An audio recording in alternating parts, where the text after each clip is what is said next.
네, 뉴스의 신들과 함께하는 뉴스 신세계 시간입니다. 오늘 새로운 분들 모시겠습니다. 박진영 전 민주연구원 부원장 어서 오십시오. 네, 안녕하세요.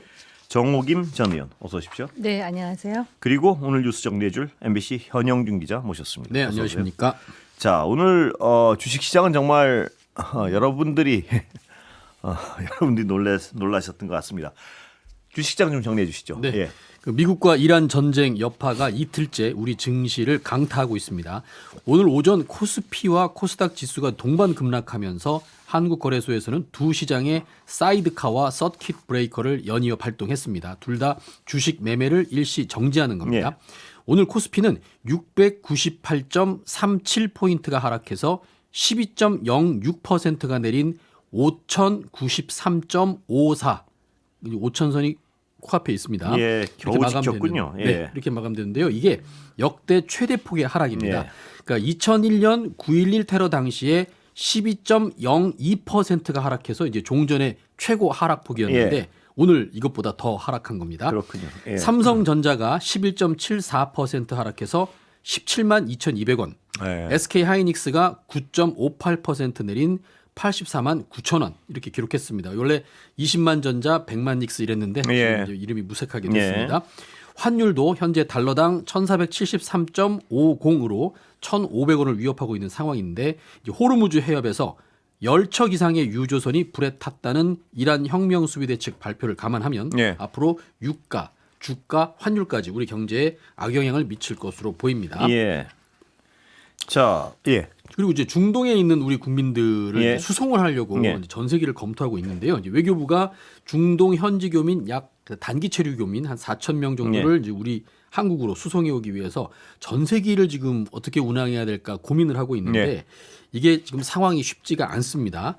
현재 두바이 국제공항이 폐쇄가 된 상태입니다. 네. 미사일이 막 날아다니고 있어서 폐쇄가 된 상태고요.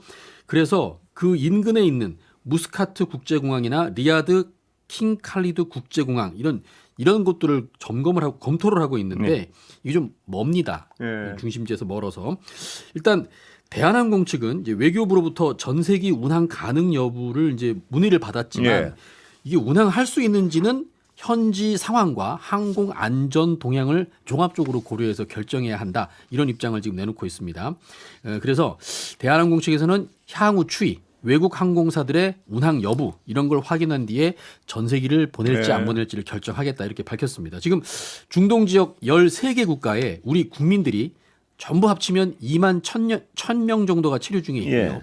이 가운데 뭐 두바이 같은 그런 관광지로 여행을 간 단기 체류자가 4,000명 정도로 추산이 됩니다.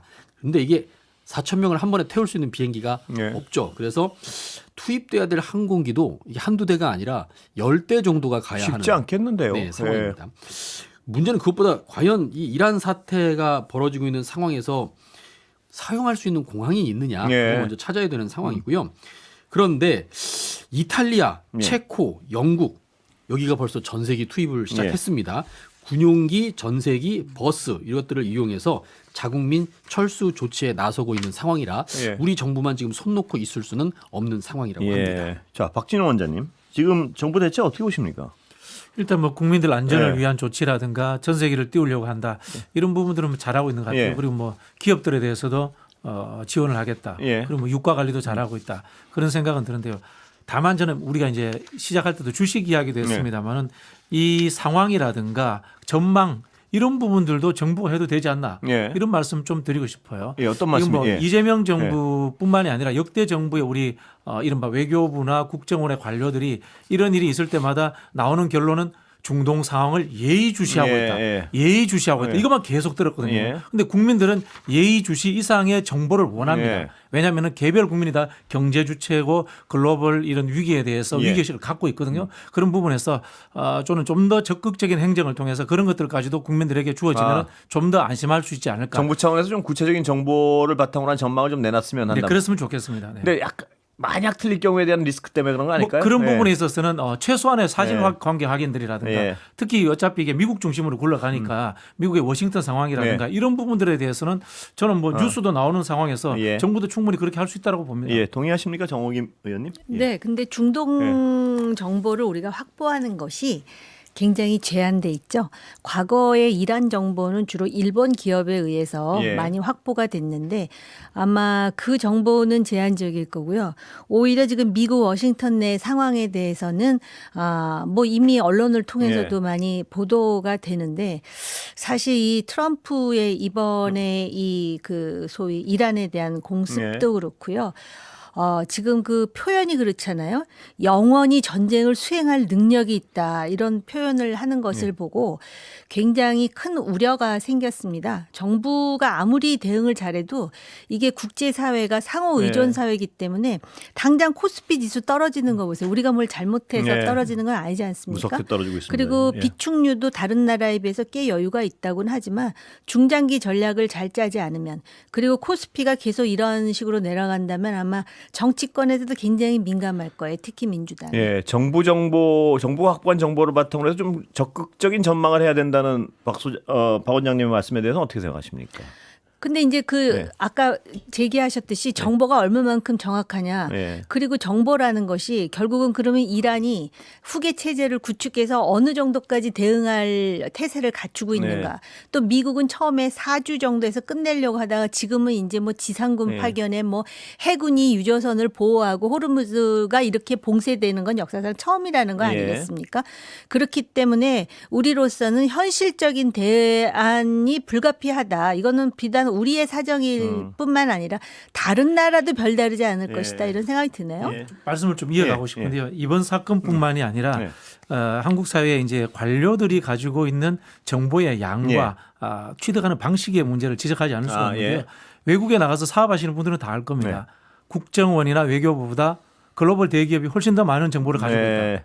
그럼 뭐냐면은 우리 그 정부의 관료들이 외국에서 적극적인 정보 취합 활동이라든가 어떤 그 경제 정보라든가 이런 것들을 취합을 잘 안 하고 있다는 측면이 있기 때문에 제가 이걸 한번 지적해 보고 그렇군요. 싶었습니다. 예. 정부 차원에서 좀 더 어떤 적극적인 정보 수집 활동을 해야 된다. 네네. 우리 정부 차원의 정보 수준이 좀 미약하다 뭐 이렇게 보시는. 네네네.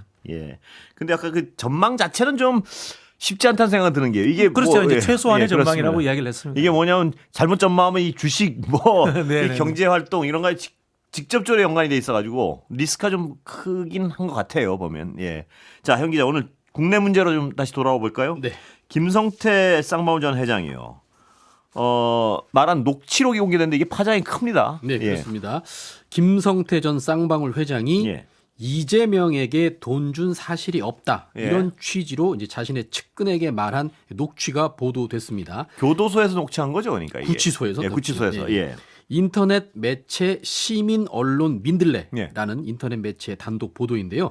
필리핀 순방을 하고 있던 이재명 대통령이 오늘 이 기사의 링크와 함께 예. SNS에 글을 올렸습니다.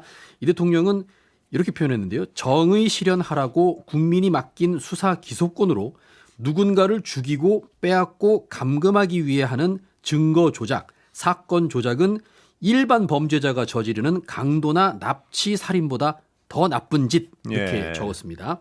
강하게 비판했습니다. 네, 그렇습니다. 이제 이게 사실은 저 시민 언론 민들레라는 이제 기사를 대통령은 링크를 하셨는데 뭐 비슷한 시간에 오마이뉴스에서도 단독 기사가 그래요? 나왔습니다. 이제 그 보도 내용을 보면 예. 김성태 전 쌍방울 회장이 측근에게 여기서부터는 이제 녹취록이 푼 겁니다. 이재명에게 돈 준 사실 없다며 이재명이 말도 안 되는 것들에 엮였다고 직접 털어놓는 네. 녹취 내용을 법무부가 대북송금 수사 감찰 과정에서 확보를 했다는 예. 겁니다. 그리고 김성태 전 회장이 측근에게 이제 검찰이 조사실에서 나와 자기와 배상윤을 통화시켰다. 뭐 이런 얘기를 하고요. 검찰 마음대로 기소권을 갖고 장난친다 이렇게 털어놓는 이런 사실들이 있습니다. 이게 원래는 권력감시 탐사보도그룹 워치독이라는 데서 1,600페이지 정도에 되는 그 법무부 특별 점검팀 문건을 이제 입수를 해서 보도를 했다고 합니다. 이게 김 전 회장이 수원구치소에 수용돼 있을 때인 2023년 1월 17일부터 2024년 1월 23일까지 1년 가까이 되는 시간인데요. 196건의 녹음 파일을 전부 풀어서 녹취를 분석한 겁니다. 여기 뭐 간단하게 한두 가지만 설명을 하면요. 요런 말을 합니다. 끝날만 하면 뭘 또 내놓으라 하고 뭘 내놓으라는 거냐? 내가 은행 금고요. 뭘 또 내놔? 이재명한테 돈 줬다고 그런 게 있으면 줬다고 하고 싶다. 네. 거짓말 아니고 열받아 가지고 또 욕을 한번 한 다음에 예. 검사들이 하는 짓들이 수법들이 똑같네. 직업이 그래서 그런지 몰라도 또 욕을 하고요. 네. 정직하덜 못해.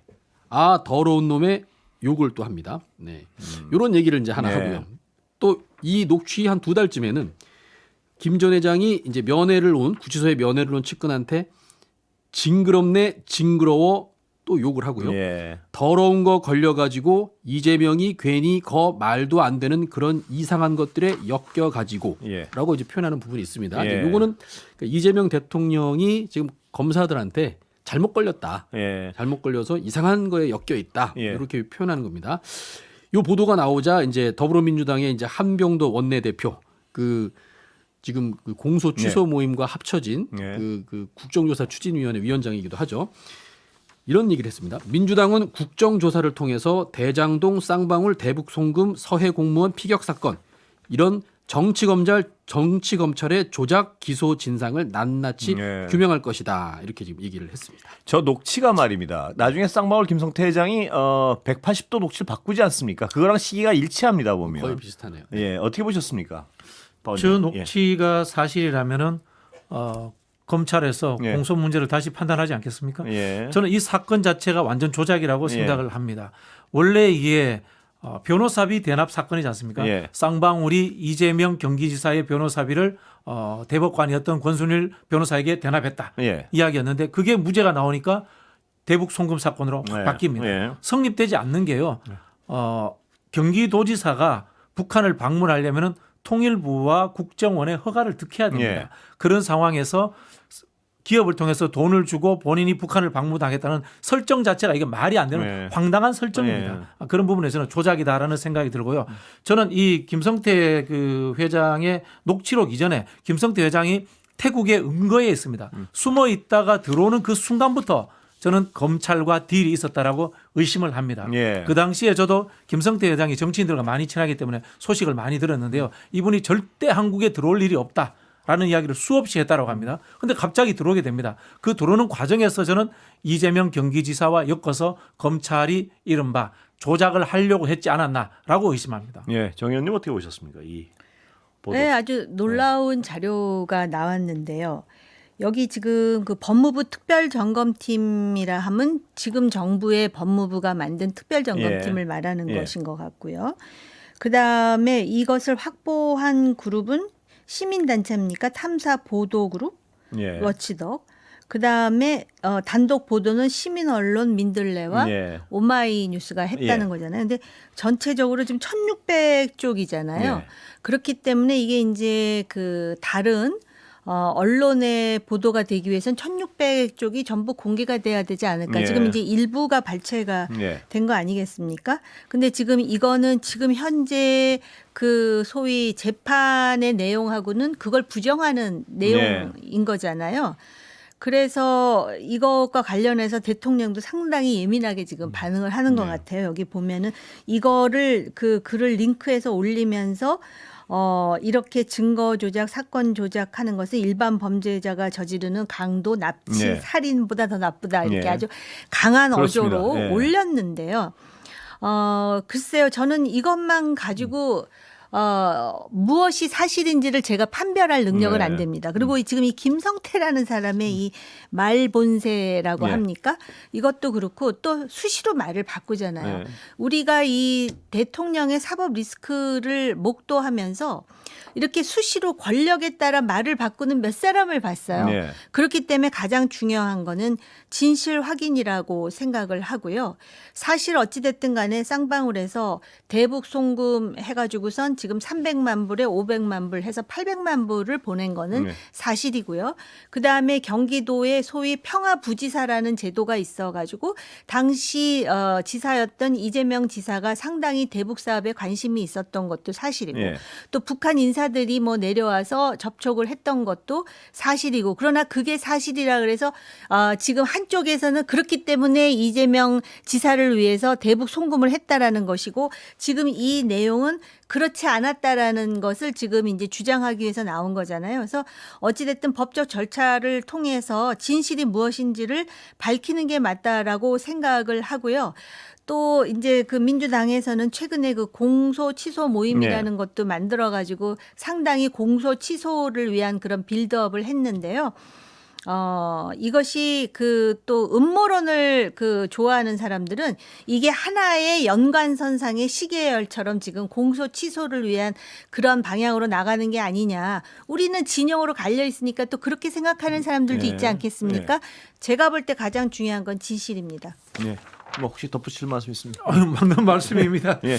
그 정치권에서 이 사건과 관련해서 공소 취소에 대해서 다른 이야기를 저는 크게 할 필요가 없다고 네. 생각이 듭니다. 쉽게 말하면 잘못하면은 김빼기가 되는 거고요. 진실은 녹취라든가 서류에 다 있습니다. 네. 앞서 말씀드리겠지만 이거는 국정원이라든가 통일부에도 자료가 저는 다 네. 있을 거라고 봅니다. 네. 예. 이거 빨리 검찰의 자료를 가지고 있으니까 검찰 감찰 결과도 이제 검찰이 법무부의 감찰 자료도 빨리 공개하고 뭐 이래야 되지 않겠습니까? 이 공방을 할 문제가 아니고요. 예. 그렇습니다. 그래서 1600쪽을 다 공개를 해서 예. 그러다 보면은 어찌됐든 이게 자기네들끼리 한 얘기니까 증거 능력이 어느 정도 있는지 예. 저는 모르겠지만 중요한 건 진상 확인이죠. 예, 네. 그렇습니다. 예. 근데 사실 이제 그 기자들도 네. 처음에 민주당에서 공소 취소 모임이 생겼을 때는 네. 이 갑자기 공소 취소 모임이 생겼단 네. 말이죠. 그래서 약간 의아한 면도 좀 있었고요. 예. 그래서 그 당시에는 이게 이제 계파 간의 갈등이 있는 상황에서 예. 뭐 이게 친명 모임이다 뭐 이런 이제 추측까지 나오고 막 이랬는데 또 정 의원님 말씀을 들어보니까 아 이게 또 알고 있지 않았나 혹시 이런 네. 녹취록의 존재라든가 뭐 이런 팩트들을 예. 그래서 이게 흘러온 건 아닌가 이런 생각도 사실 좀 듭니다. 아니 근데 네. 그 의원님 말씀이나 우리 기자님 네. 말씀은 뭐 오비락인 것 같고요. 저도 그 경기도의 남북교류협력위원이었습니다. 네. 경기도 조례에 의해서 남북교류협력위원회가 있고요.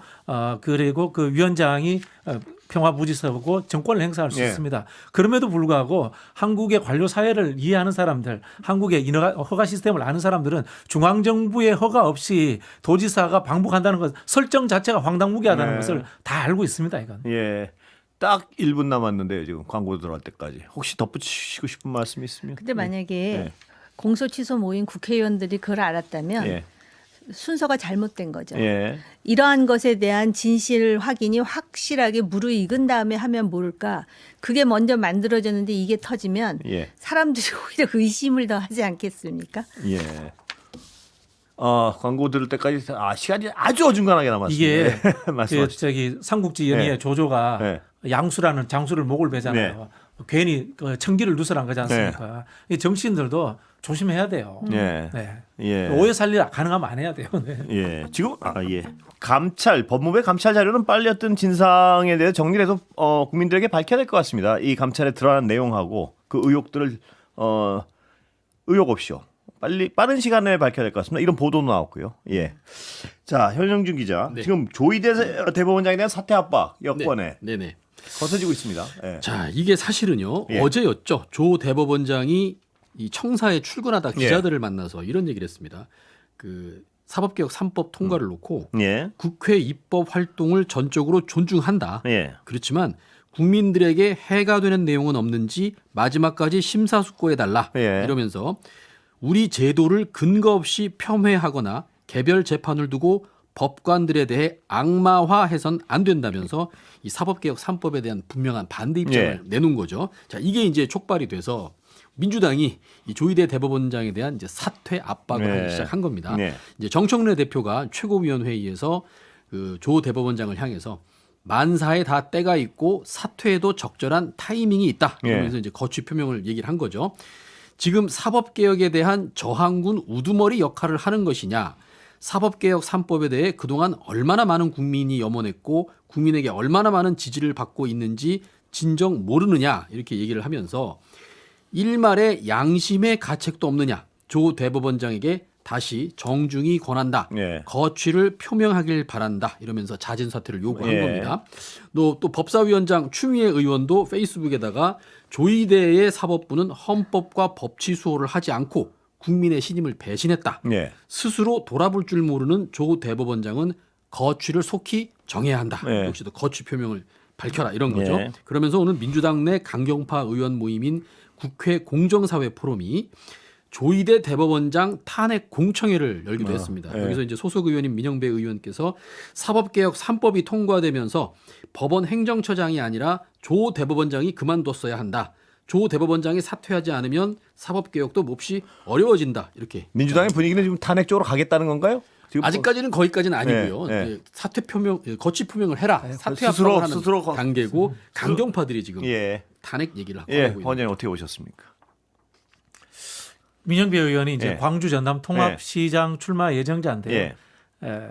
그분이 이제 앞장서시니까 예. 좀 선거형 이런 느낌도 좀 예. 드네요. 저는 개인적으로 탄핵하면 됐으면 좋겠어요. 예. 탄핵돼서 한번 결말을 한번 맺었으면 좋겠다라는 말씀을 드리고 싶고요. 예. 조희대 대법원장의 그 브리핑이 굉장히 부적절했다라는 생각이 드는데요. 개별 재판에 대해서 비판하면 안 됩니까? 예. 악마한 적 없어요. 비판했습니다. 네. 왜 갑자기 지기현 판사가 날짜를 시간으로 바꿨느냐, 구속에서 탈출되도록 해줬느냐 비판할 수 있는 겁니다. 민주주의라는 것은 의심하고 비판하는 것이지 네. 신성시 여기는 것이 아닙니다. 네. 그런데 이분들은 이런 이야기를 해요. 우리가 이 삼권 분립으로서 재판부를 보장을 해주는 것은 공정하고 정의로운 재판을 하라라고 이야기해 주는 것인데 우리는 특권충이야. 우리는 신성해. 우리에겐 비판도 하면 안 돼. 이렇게 특별한 계급화를 만드는 것처럼 사법부의 삼권 분립을 이용하고 있는 것 같아요. 네. 저는 그런 부분에서 민주적 절차를 이해하지 못하는 지금 재판부의 지도부이기 때문에 사퇴할 필요가 있다라는 말씀을 드리고 싶고요. 정치권에서 이야기하는 것보다 최근에 법원 노조에서 조희대 대법원장 사퇴해야 되지 않냐라는 이야기가 나왔거든요. 저는 내부에서 사퇴 이야기가 나왔던 것이 좀 더 중대하게 의미로 받아들여야 된다고 봅니다. 예, 정 의원님. 예.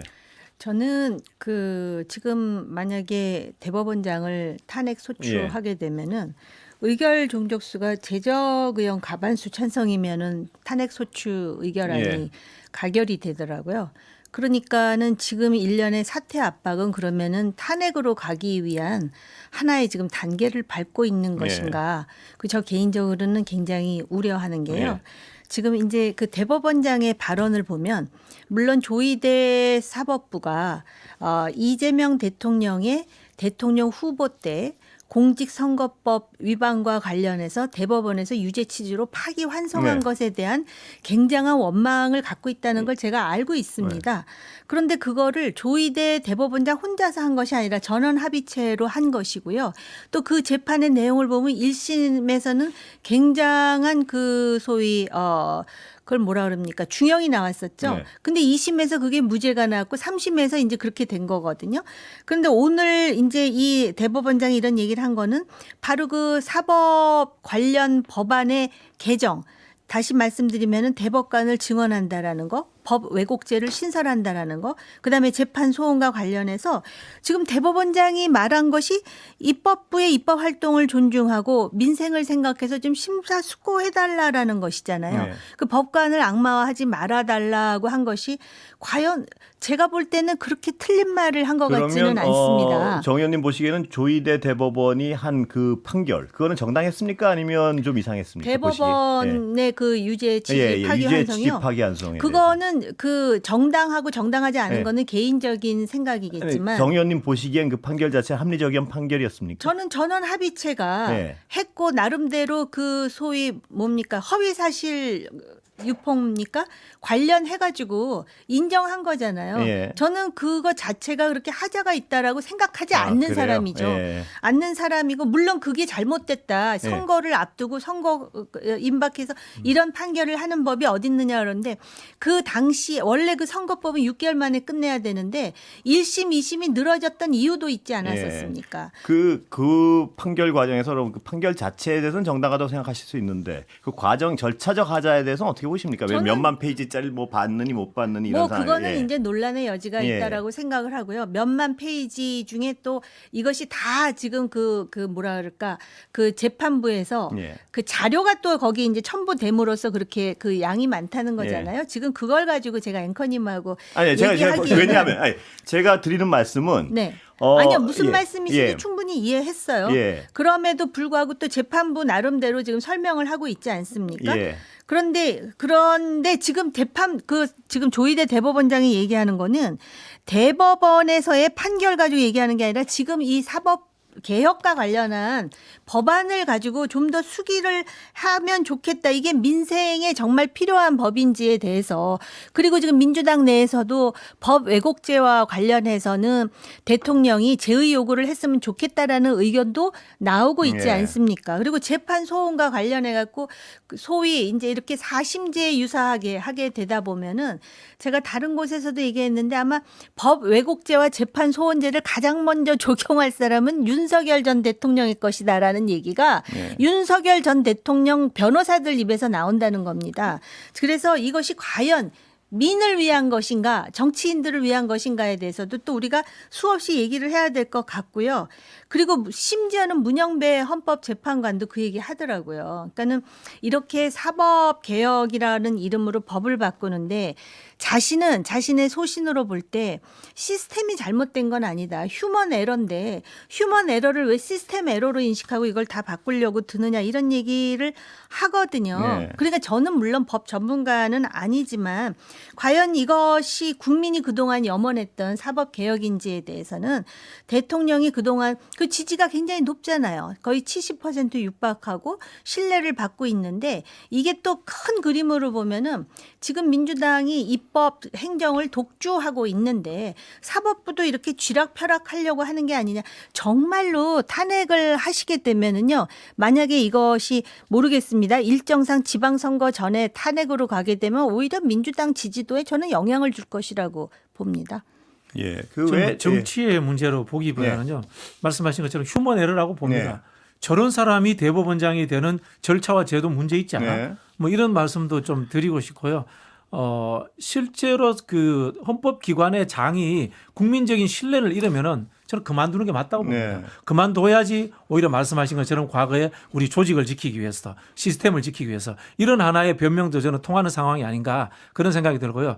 의원님은 이재명 대통령 재판을 중심으로 말씀을 하셨는데 저는 그보다는 윤석열 재판이 국민들 감정에 있어서 다수의 국민들이 사법개혁이 있어야 되겠다라고 저는 생각한 계기가 되지 않았나.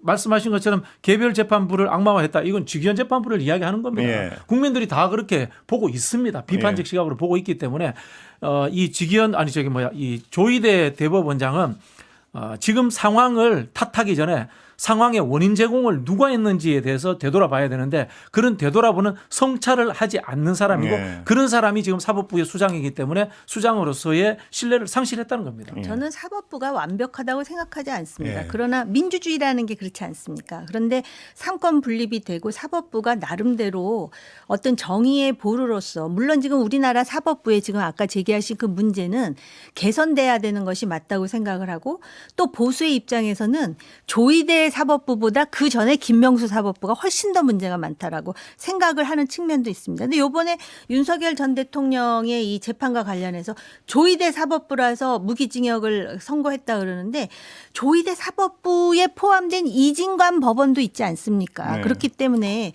이런 것을 이렇게 정치적으로 법 왜곡죄라는 전 사실 법 왜곡죄가 아직도 제가 들을 때 익숙하지가 않습니다. 그래서 오히려 지금 그 통합이라든지 정치적인 안정이라든지 또는 상권 분립의 존중이라든지 이런 차원에서 좀 그 대통령에 의해서 적어도 법 왜곡죄 같은 거는 제의 요구가 돼야 되지 않을까라는 생각을 하는데 제 생각으로 볼 때 다른 건 모르겠는데 정청래 민주당 체제와 청와대가 적어도 이 사법부와 관련해서는 생각이 거의 같은 게 아닌가. 다른 네. 거는 좀 긴장이 있을지 그 모르지만. 정 의원님이 그전 사법부가 더 문제라고 말씀하셨으니까 제 여쭤보는 개인 거- 생각입니다. 여쭤보는 건데 사법부가 그전 사법부가 더 문제가 있었다면 사법부의 오류는 어떻게 바로잡아야 되나요? 그냥 다 놔두면 되는 건가요? 어떻게 바로잡아야 되나요? 그러니까 예. 개혁하는 게 맞는데요. 예. 이 개혁이 80년 시스템이 이루어졌잖아요. 예. 그 나름대로 또 아까 저는 그 박 원장님 말씀하신 사법부가 본인들이 이렇게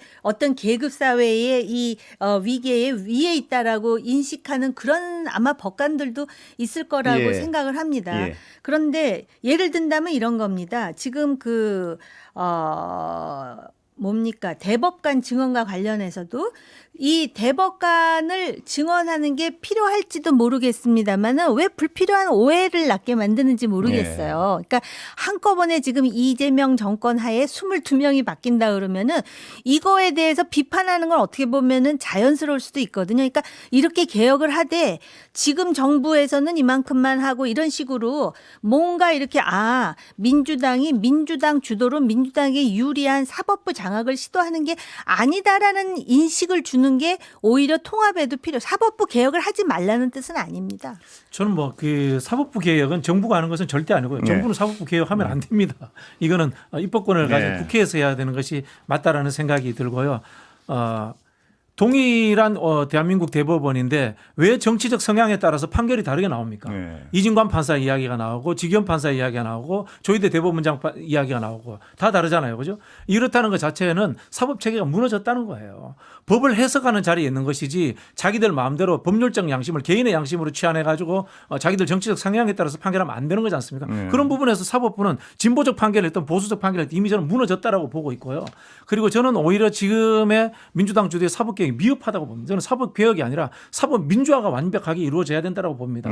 선출되지 않은 권력인데 공화제적으로 최종 결정권을 가지고 있잖아요. 그렇다면은 지금쯤은 다시 한번 대의적 질서를 우리 사법부에 대해서도 부여할 때가 되지 않았나라는 말씀도 선출직 과정을 한 번씩 거치자. 고위법관들에 대해서 이런 제안도 한번 드리고 싶고요. 또 한편으로는 말씀하신 것처럼 이게 대통령의 권한이 사법부를 장악할 수 있다는 우려가 있다면 법률 개정인지 헌법상이 제가 정확치는 않습니다만은 대통령이 임명하면 국회가 비토할 수 있는 권한을 주고 국회가 임명하면 대통령이 비토하고 법원이 임명하면 양자가 비토하고 하는 강력한 비토권들을 보장해 가지고 저는 지금의 이 사법부의 전반적인 구조 자체를 이제는 혁신할 때가 됐다고 봅니다. 이건 진보 보수의 문제가 아니라 스스로가 무너져 버린 겁니다. 판결이 다 다르기 때문에. 보수의 문제가 아닌데 저는 이제 대통령에게 제의 요구권이 있으니까 그 말씀을 드린 거고요. 그 문재인 정부 때 김영수 사법부 때도 특정 정치인의 재판이 늘어져 가지고 그게 뭐 언론의 사설에도 올라가고 그랬을 때 오히려 그때 이 사법부가 이렇게 해서는 안 된다라고 하고 주장을 했으면 훨씬 진정성이 있었을 거 문재인 아닙니까? 정부 때에도 그 당시 이제 여당은 김명수 대법관에 대해서 굉장히 대법원장이 불만이 많았습니다. 흐리멍텅해서 제대로 처리하는 게 없다. 법원 개혁 못한다 이런 이야기를 했었거든요. 그런 이야기를 했었는데 사실은 지나고 보니까 흐리멍텅한 대법원이 맞는 거예요. 진보도 아니고 보수도 아니고. 근데 이제 두 분이 다 사법 개혁의 필요성에 대해서는 둘 다 공감을 하신다니까. 그렇다면 언제 어떻게 해야 할 문제인데요. 이게 언제 논란이 없겠습니까? 그렇다면 입법부에서 언제 할 수밖에 없는 문제고. 그렇죠. 이거는 네. 논란이 있으니까 더 미루고 더 숙의해야 된다는 얘기는 앞으로 100년을 해도 똑같을 것 같아요. 그러면 사법 개혁을 하되 그때 어떤 국민들의 지지를 받은 쪽에서 밀고 나가보고 이렇게 해야 되는 거 아닌가요? 이거 뭐 문제가 있어요. 논란이 있으니까 늘 수기만 하자면 아니요, 언제 그러니까 어떻게 되겠습니까? 붙이더라도 이거는 거의 혁명 수준이죠. 그건 이게 혁명 수준이냐 아니냐, 아니 예를 적절하냐 든다면 아니냐는 굉장히 물론 이제 정량적 주관적이고 평가인데요. 인식의 문제이긴 하지만요. 예를 들어서 그러면은 대법관을 그렇게 증언한다. 그러면은 재판 연구관이라든지 그러면 1심 재판부는 어떤 식으로 한다라는 그런 액션 플랜이 다 있는 상황에서 또 그거에 대한 고려해서 현실적으로 어느 정도가 적정 수준인가 이렇게 나가야죠. 심지어는 어떤 오해를 하냐면 오해인지 이해인지는 모르겠습니다만은 대통령이 사법 리스크가 있으니까 이렇게 사법 개혁을 몰아붙이는 게 아니냐라는 목소리도 굉장히 많아요. 근데요, 제가 이제 뭐 여쭤보는 건 구대기 무서워 장무 그렇습니다. 땅보다 이런 이 이야기인데 논란이 언제는 없을까? 예를 들어서 앞으로 10년 후에는 논란이 없어질까? 연구를 계속하면 20년 후에는 없어질까? 저는 네. 법에 대한 접근이 우리가 경직돼 있다고 봅니다. 우리 어릴 때 뭐 연상헌법, 경상헌법 배우잖아요. 한번 문제점이 있으면 그걸 바로잡기 위해서 반대쪽으로 좀 더 갈 수도 있는 겁니다. 네. 그죠? 발걸음이 네. 왼쪽으로 많이 가면 오른쪽으로 다시 한번 돌릴 수도 있는 겁니다. 그렇게 해서 개혁해보고 문제가 되면은 다시 또 바로 고치고 하는 그런 저는 합의적 절차가 필요하지 않나 이 이런 생각이 사법 들고요. 개혁이 지금 갑자기 나온 문제는 아닌 것 같아서요. 이게 벌써 오래되고 솔직히 그 대법관 증언 문제는 과거 여야 모두 주장했던 부분이고요. 그다음에 이 헌법소원 문제는 한국이 지금 헌법재판소가 있고 선관위가 있어서 모권 분립이라는 이야기가 나오는 상황에서 제도적으로 별 문제가 없습니다. 다만 법외국제 문제는 뭐 여러 지적들이 나올 수 있으니까 실행을 최소한의 범위에서 해보고 문제가 되면 또 바꾸면 된다라는 생각으로 해야지 개혁이 이루어지지 그렇지 않으면은 영원히 개혁 못하고 영원히 기득권 체제에 저는 놓여 있게 된다라고 생각합니다. 이 문제 죄송합니다만은 실행을 해보고 안 하면 바꾸면 된다라는 그런 인식보다는 그러면 현실 가능한 실행의 범위 내에서 고쳐 나가는 게 맞다라고 생각을 하고요. 그 말씀을 동의하는데요. 네. 인지하는 쪽이 민주당은 그게 현실 가능한 수준에서의 개혁이라고 이야기하고 있고 그리고 소수는 거기에 대해서 너무 혁신적이다라고 생각할 때는 다수가 생각하는 쪽이 현실적이라고 하면 그걸 한번 해보는 것도 두분 말씀 저는 아니겠습니까? 대법관 증언은 지나치게 혁신적이질 않고 지나치게 과하다라고 생각을 합니다. 예, 여기까지 요 문제는 왜냐하면 다른 뉴스를 좀 다뤄야 될 것 같아서요. 자, 강선우, 김경 두 분 구속됐습니다. 네, 그렇습니다. 그 지방선거 예. 공천을 대가로 이제 1억 원을 주고받은 혐의를 받은 이 무소속 강선우 의원과 김경 전 서울시 의원이 이제 어제 구속이 됐습니다. MBC가 관련 녹취록을 보도한 지 64일 만입니다. 이 서울중앙지법 이종록 영장 전담 부장판사는 이제 두 사람을 상대로 구속 전 피의자 신문을 했는데 증거를 인멸할 염려가 있다. 이렇게 구속영장 발부 사유를 밝혔습니다. 그 강 의원과 김 전 시의원은 지방선거 4년 전 지방선거를 앞둔 2022년 1월 서울 용산구 한 호텔에서 이 시의원 후보 공천하고 관련해서 1억 원이 든 쇼핑백을 주고받은 혐의를 받고 있고요. 강선우 의원은 그 국회에서 이렇게 자기를 항변하기도 했습니다. 되돌려주고 되돌려줬는데 네. 이렇게 얘기를 했는데 네. 사실은 그 앞에 받고 되돌려주고 받고가 빠졌다는 얘기가 뭐 사람들 사이에서 예. 하고 그렇습니다. 예. 이 사안은 뭐 논란의 여지가 없죠. 어떻게 보십니까? 뭐 예. 저도 국민들께 예. 사과를 드리겠습니다. 저는 강선우 의원이 원래 인품이라는가 실력 면에서 국회의원이 될 깜냥이 못 된다는 걸 알고 있었습니다. 그래요? 그럼에도 제가 어디 나와서 이야기 못했다는 것에 대해서 국민들께 어떻게 알고 계셨습니까? 국회의원 되기 전부터 알았으니까요. 아, 원래 그분은 네, 아셨단 말씀. 거기에 대해서 제가 사과를 예. 드리고요. 그래서 제가 여성부 장관 물망에 올랐을 때도 굉장히 비판적인. 아, 이건 좀 궁금한데 왜 그런 판단하셨습니까? 아실 때? 아니 뭐 저기 같이 일을 하다 보면은 같이 그분의 일하는 그 일머리라든가 예. 아, 그리고 그래요? 또 뭐 시대 정신에 대한 예. 이해라든가 예. 있지 않습니까? 출세욕이냐 아니면 공적인 마인드를 가지고 예. 그 자리를 하고 싶어 하는가 그런 것에 대해서 느끼는 바가 있지 않습니까? 예. 네네. 아, 그런데 뭐 저 그렇게 외에 많은 사람이 그런 걸 느끼고 있었을 겁니다. 예. 근데 이게는 저는 한편으로 보면 씁쓸한 게 우리 사회의 정치 퇴조 현상이라고 봅니다. 예. 민주화와 산업화 시기를 거치면서 어떤 서로 간에 같이 활동하면서 검증되고 그다음에 실력에 있어서 검증된 사람들이 정치하는 것이 아니라 예. 예쁘게 경력 만들어진 사람들을 낙하산하듯이 이벤트로 데리고 오는 예. 이 정당 구조의 문제점이 저는 이런 사람을 만들었다고 아, 생각합니다. 지금 박 원장님 말씀하시는 거는 어떤 과거 경험에서 확신을 좀 하고 계셨다 이 말씀이시군요. 뭐 확신이라기보다는 뭐 네. 예, 깜짝 놀랐습니다. 예, 어떻게 보십니까? 아니, 저 그냥 개인 예. 소감을 말씀드리면 네. 듣고 보니 시원하네요. 뭐 말씀하시는 게. 아니 그렇게 예. 경력 죄송합니다. 아니요, 죄송한 게 경력 아니고, 관리를 하는 사람이 예. 정치판에 누구를 지칭하는 게 그렇습니다. 아니고 예. 그러면 안 되는 건 맞죠. 예. 예, 근데 이제 지금 누구 말이 맞는지 아직까지도 두 사람 말이 맞지 않는데 증거 예. 인멸의 우려가 있어서 예. 구속이 된 것으로 알고 있는데요. 저는 이제 정치를 해봤던 예. 사람으로서 대한민국의 여성 정치인이 이렇게 돈을 받아가지고 소위 체포 동의안이 통과가 예. 되고 이렇게 구속이 된 사례가 있을까 하고 생각을 해보니까 이게 첫 사례가 아닌가 예. 아, 이런 그런가요? 예. 생각이 들면서 참 여러 가지로 예. 씁쓸하다 이런 마음이 들고요. 단 이것을 이제 외부자 입장에서 보면은 왜 이렇게 이 수사가 지금 보면은 여기에 관련되어 있는 김병기 전 원내대표도 있고요. 또 지금 그 김경 시의원과 관련해서는 황금포 문제가 남아 있습니다. 지금 그 안에 여러 가지 뭐 녹취록이 있는 것 같은데 예. 경찰 수사가 그렇게 신속하게 이루어지지 않는다는 느낌을 예. 받고 사실 지금 국민의힘이 너무 야당으로서의 역할을 못하기 때문에 지금 민주당이 그냥 막 일방적으로 이렇게 독주를 해나가는데 사실 국민의힘에서 공천 헌금과 관련해서 특검을 하자고 뭐 천막농성한다더니 흐지부지 돼가서 그렇긴 한데요.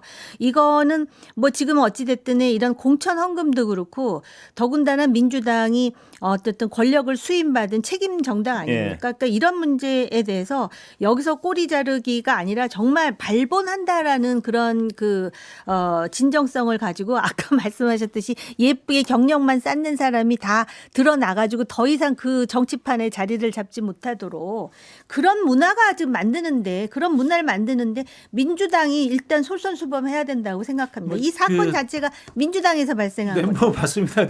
일단 휴먼 에라라고 말씀을 드리고 싶고요. 이 사건이 터졌을 때 의원 단톡방에서 중진 의원들이 더욱 격양하고 놀랐습니다. 네. 이거 30년 전, 40년 전 이야기인데 어떻게 이런 일이 있었느냐라고 이야기를 하거든요. 그래서 말씀드린 것처럼 뭐 당 전체가 썩었다. 구조의 문제는 아닌 것 같고요. 최근에 정치권에 들어오는 사람들이 검증되지 않는 상황들, 네. 뭐 그리고 근데 공적인 이 정도 큰 일을 초선 의원이 왜 이렇게 겁을 안 냈을까요? 나 궁금해서 여쭤보는 겁니다. 예. 그래서 제가 느끼는 추정을 부분이 합니다. 예. 이런 부분들이 위험한 일이라는 거라 그런 인식이 도덕적으로 없었다- 문제가 있는 부분이라는 것에 대해서 인식하지 못했을 가능성이 많다고 봅니다. 저는. 예. 그게 왜 인식이 안 됐을까요? 자, 요새 시간 법도 다 돼가지고 엄하고 그런데. 저 단신 박찬대 의원 네네. 예. 그 소식 전해주시면 끝날 것 같습니다. 예.